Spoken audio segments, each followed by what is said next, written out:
ಕೊಲೆ ಆರೋಪಿ ದರ್ಶನ್ಗೆ ಮತ್ತೆ ಸೆರೆಮನೆ ವಾಸ. ದರ್ಶನ್ಗೆ ಜಾಮೀನು ರದ್ದಾದ ಬೆನ್ನಲ್ಲೇ ಪರಪ್ಪನ ಅಗ್ರಹಾರದ ಜೈಲಿಗೆ ಶಿಫ್ಟ್ ಆಗಿದ್ದಾರೆ. ಈ ವಿಚಾರಕ್ಕೆ ಸಂಬಂಧಪಟ್ಟಂತೆ ಮೋಹಕ ತಾರೆ ರಮ್ಯಾ ತಮ್ಮ ಮೊದಲ ಪ್ರತಿಕ್ರಿಯೆ ಕೊಟ್ಟಿದ್ದಾರೆ. ನಟಿ ರಮ್ಯಾ ಪಬ್ಲಿಕ್ ಟಿವಿಗೆ ಎಕ್ಸ್ಕ್ಲೂಸಿವ್ ಆಗಿ ಹೇಳಿಕೆಯನ್ನು ಕೊಟ್ಟಿದ್ದಾರೆ. ನಟ ದರ್ಶನ್ ಜೊತೆಗೆ ನಾನು ಸಿನಿಮಾ ಮಾಡಿದ್ದೇನೆ. ಲೈಟ್ ಬಾಯ್ ಆಗಿ ಕಷ್ಟದಿಂದ ದರ್ಶನ್ ಮೇಲೆ ಬಂದಿದ್ದಾರೆ. ದರ್ಶನ್ ಅವರ ನಡವಳಿಕೆ ಬದಲಾಗಬೇಕು. ದರ್ಶನ್ ಜೈಲಿಗೆ ಸೇರಿರೋದು ಬೇಸರದ ಸಂಗತಿ ಅಂತ ಹೇಳಿ ಪಬ್ಲಿಕ್ ಟಿವಿ ಜೊತೆಗೆ ಮಾತನಾಡಿದ್ದಾರೆ. ಅಕ್ಕಪಕ್ಕ ಇರೋರ ಸಹವಾಸವನ್ನ ದರ್ಶನ್ ಬಿಡಬೇಕಿದೆ ಅಂತ ಹೇಳಿ ತಿಳಿ ಮಾತನ್ನ ಹೇಳಿದ್ದಾರೆ. ಕಾನೂನಿನ ಪ್ರಕಾರ ನಡೆದುಕೊಂಡಿದ್ರೆ ದರ್ಶನ್ಗೆ ಈ ಪರಿಸ್ಥಿತಿ ಬರ್ತಿರ್ಲಿಲ್ಲ. ನಟಿ ರಮ್ಯಾ ಪಬ್ಲಿಕ್ ಟಿವಿಗೆ ಎಕ್ಸ್ಕ್ಲೂಸಿವ್ ಆಗಿ ತಮ್ಮ ಮೊದಲ ಪ್ರತಿಕ್ರಿಯೆಯನ್ನು ಕೊಟ್ಟಿದ್ದಾರೆ. ಇದೇ ದರ್ಶನ್ ವಿಚಾರಕ್ಕೆ ಈ ಹಿಂದೆಯೂ ಕೂಡ ಸೋಷಿಯಲ್ ಮೀಡಿಯಾದಲ್ಲಿ ಇದೇ ರಮ್ಯಾ ಪೋಸ್ಟ್ ಅನ್ನು ಮಾಡಿದ್ರು. ಈಗ ದರ್ಶನ್ ಮತ್ತೊಮ್ಮೆ ಬೇಲ್ ಕ್ಯಾನ್ಸಲ್ ಆಗಿ ಪರಪ್ಪನ ಅಗ್ರಹಾರದ ಜೈಲು ಪಾಲಾಗಿದ್ದಾರೆ. ಈಗ ದರ್ಶನ್ ವಿಚಾರಕ್ಕೆ, ಅವರು ನಡೆದು ಬಂದಂತಹ ಹಾದಿ ವಿಚಾರಕ್ಕೆ, ಅವರ ಬದಲಾವಣೆ ವಿಚಾರಕ್ಕೆ ಸಂಬಂಧಪಟ್ಟಂತೆ ನಟಿ ರಮ್ಯಾ ಪಬ್ಲಿಕ್ ಟಿವಿ ಜೊತೆಗೆ ಎಕ್ಸ್ಕ್ಲೂಸಿವ್ ಆಗಿ ಮಾತನಾಡಿದ್ದಾರೆ. ಜಡ್ಜ್ಮೆಂಟ್ ಕೇಳಿದಾಗ ನನಗೆ ಮಿಕ್ಸ್ಡ್ ರಿಯಾಕ್ಷನ್ ಇತ್ತು. ಒಂದು ಕಡೆ ನನಗೆ ಸ್ವಲ್ಪ ಬೇಜಾರು ಆಯಿತು, ಯಾಕಂದರೆ ದರ್ಶನ್ನು ಅವ್ರ ಜೊತೆ ನಾನು ಕೆಲಸ ಮಾಡಿದ್ದೀನಿ, ಅವ್ರಿಗೆ ಗೊತ್ತಿರೋರು. ಸೊ ಎಲ್ಲೋ ಒಂದು ಕಡೆ ನಂಗೆ ಬೇಜಾರು ಏನಂದರೆ ಅವ್ರ ಜೀವನ ಅವ್ರು ಹಾಳು ಮಾಡಿಕೊಂಡ್ರು ಅಂತ.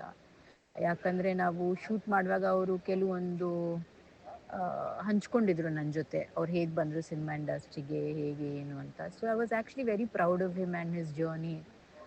ಏನು ಇಲ್ಲದೆವರು ಏನೋ ಕಷ್ಟಪಟ್ಟು ಇಂಡಸ್ಟ್ರಿಗೆ ಬಂದು ಲೈಟ್ ಬಾಯ್ ಆಗಿ ಕೆಲಸ ಮಾಡಿ ಇಷ್ಟು ಮಟ್ಟಿಗೆ ಬೆಳೆದಾರಂತೆ ಎಲ್ಲೋ ಒಂದು ಕಡೆ ಒಂದು ಹೆಮ್ಮೆನೂ ಇತ್ತು. ಬಟ್ ಇತ್ತೀಚೆಗೆ ಅವ್ರದ್ದೇನು ನಡವಳಿಕೆ ಆಗಲಿ ಏನು ಅವ್ರದ್ದು ಇದೆಲ್ಲ ನೋಡಿ ನನಗೆ ಬೇಜಾರಾಯಿತು. ಬಿಕಾಸ್ ಅವ್ರ ಅಕ್ಕಪಕ್ಕ ಯಾರು ಒಳ್ಳೆಯವ್ರು ಇಲ್ವೇನೋ ಏನೋ ಗೊತ್ತಿಲ್ಲ. ಅವ್ರಿಗೆ ಏನೋ ಒಂದು ಒಳ್ಳೆ ರೀತಿಯಲ್ಲಿ ಒಳ್ಳೆ ದಾರಿನಲ್ಲಿ ಕರ್ಕೊಂಡು ಹೋಗೋದಕ್ಕೆ ಆ್ಯಂಡ್ ಗುಡ್ ಅಡ್ವೈಸರ್ಸ್ ಇರಲೇಬೇಕು. ಎಸ್ಪೆಷಲಿ ಒಂದು ಮಟ್ಟಕ್ಕೆ ಬೆಳೆದ ಮೇಲೆ, ಒಂದು ರೆಸ್ಪಾನ್ಸಿಬಿಲಿಟಿ, ಒಂದು ಜವಾಬ್ದಾರಿ, ಒಬ್ಬ ಸೆಲೆಬ್ರಿಟಿ ಆದಮೇಲೆ you need to make sure that you keep good company.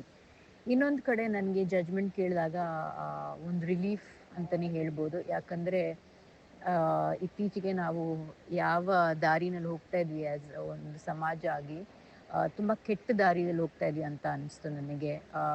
ಹೆಣ್ಮಕ್ಳು ಸೇಫ್ಟಿ ಆಗಲಿ, ಹೆಣ್ಮಕ್ಳ ಬಗ್ಗೆ ಗೌರವ ಇಲ್ಲದೆ, ನಿಮಗೆ ಗೊತ್ತು, ನಾನು ಹೋದ ಸತಿ ಸುಪ್ರೀಂ ಕೋರ್ಟ್ ಅವರ ತೀರ್ಪು ಬಗ್ಗೆ ನಾನು ಮಾತಾಡಿದ್ದಕ್ಕೇ ಎಷ್ಟೋ ಜನ ಟ್ರೋಲ್ಸು ನನಗೆ ಕೆಟ್ಟದಾಗಿ ಎಲ್ಲ ಮೆಸೇಜಸ್ ಎಲ್ಲ ಕಳಿಸಿದ್ರು.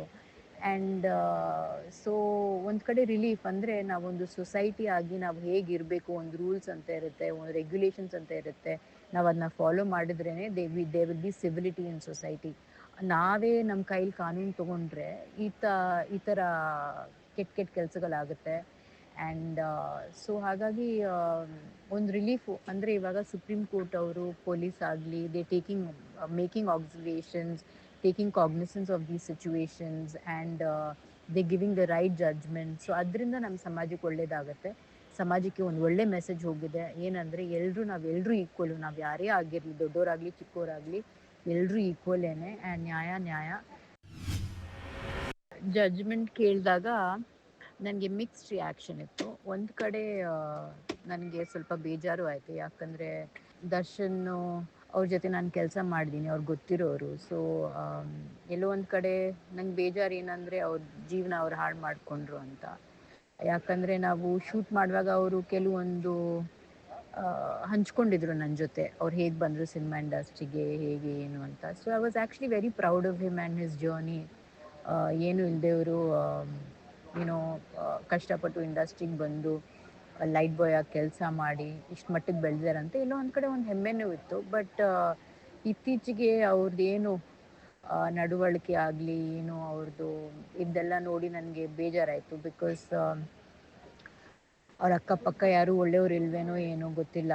ಅವ್ರಿಗೆ ಏನೋ ಒಂದು ಒಳ್ಳೆ ರೀತಿಯಲ್ಲಿ ಒಳ್ಳೆ ದಾರಿನಲ್ಲಿ ಕರ್ಕೊಂಡು ಹೋಗೋದಕ್ಕೆ ಆ್ಯಂಡ್ ಗುಡ್ ಅಡ್ವೈಸರ್ಸ್ ಇರಲೇಬೇಕು. ಎಸ್ಪೆಷಲಿ ಒಂದು ಮಟ್ಟಕ್ಕೆ ಬೆಳೆದ ಮೇಲೆ, ಒಂದು ರೆಸ್ಪಾನ್ಸಿಬಿಲಿಟಿ, ಒಂದು ಜವಾಬ್ದಾರಿ, ಒಬ್ಬ ಸೆಲೆಬ್ರಿಟಿ ಆದಮೇಲೆ you need to make sure that you keep good company.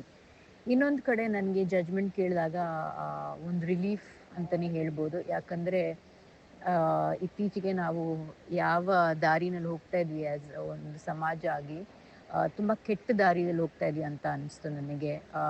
ಹೆಣ್ಮಕ್ಳು ಸೇಫ್ಟಿ ಆಗಲಿ, ಹೆಣ್ಮಕ್ಳು ಬಗ್ಗೆ ಗೌರವ ಇಲ್ಲದೆ, ನಿಮಗೆ ಗೊತ್ತು, ನಾನು ಹೋದ ಸತಿ ಸುಪ್ರೀಂ ಕೋರ್ಟ್ ಅವರ ತೀರ್ಪು ಬಗ್ಗೆ ನಾನು ಮಾತಾಡಿದ್ದಕ್ಕೇ ಎಷ್ಟೋ ಜನ ಟ್ರೋಲ್ಸು ನನಗೆ ಕೆಟ್ಟದಾಗಿ ಎಲ್ಲ ಮೆಸೇಜಸ್ ಎಲ್ಲ ಕಳಿಸಿದ್ರು. ಆ್ಯಂಡ್ ಸೊ ಒಂದು ಕಡೆ ರಿಲೀಫ್ ಅಂದರೆ, ನಾವೊಂದು ಸೊಸೈಟಿ ಆಗಿ ನಾವು ಹೇಗಿರಬೇಕು, ಒಂದು ರೂಲ್ಸ್ ಅಂತ ಇರುತ್ತೆ, ಒಂದು ರೆಗ್ಯುಲೇಷನ್ಸ್ ಅಂತ ಇರುತ್ತೆ, ನಾವು ಅದನ್ನ ಫಾಲೋ ಮಾಡಿದ್ರೇ they will be civility in society. ನಾವೇ ನಮ್ಮ ಕೈಲಿ ಕಾನೂನು ತೊಗೊಂಡ್ರೆ ಈ ಥರ ಕೆಟ್ಟ ಕೆಲಸಗಳಾಗುತ್ತೆ.